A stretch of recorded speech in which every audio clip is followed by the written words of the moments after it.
ફુલકાને આપણે રોટલી તરીકે પણ ઓળખીએ છીએ.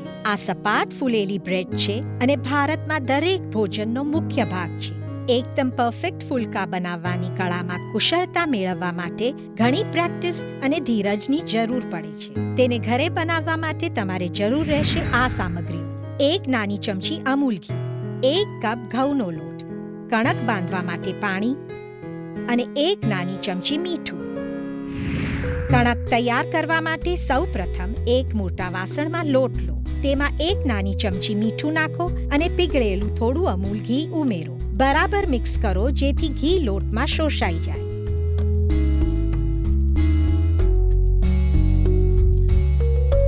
પછી થોડું પાણી ઉમેરો અને હળવાશથી કણક બાંધો.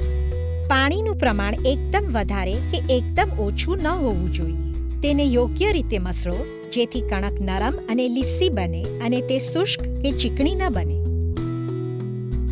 હવે પછી કણકના થોડા ભાગનો લુઓ બનાવો અને તેને સૂકા લોટમાં રગદોળો. તેને વેલણની મદદથી ગોળ આકારમાં વણો.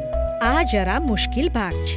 તમામ બાજુઓથી એક સમાન સપાટ વણો જેથી તેનો આકાર ગોળ બને છે. હવે સપાટ તવાને ગરમ કરો અને તેના પર ફુલકા નાખો.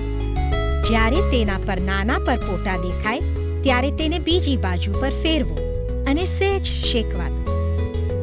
હવે ચીપિયાની મદદથી તેને પકડો અને સીધા ગેસના તાપ પર મૂકો. તેના નામ પ્રમાણે ફુલકા ફુગ્ગાની જેમ ફૂલાશે.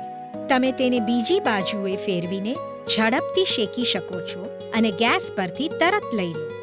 હવે છેલ્લે 1 નાની ચમચી અમૂલ ઘી તેના પર નાખો અને બરાબર ફેલાવો. તેને તમારા મનપસંદ શાક સાથે ગરમાગરમ પીરસો. અમૂલ ઘી ચોપડેલી હલકી ફુલકી પાતળી નરમ ફુલકા તમારા મોંમાં પીગળી જશે અને તમે માત્ર એક જ ફુલકા ખાઈને ધરાશો નહીં.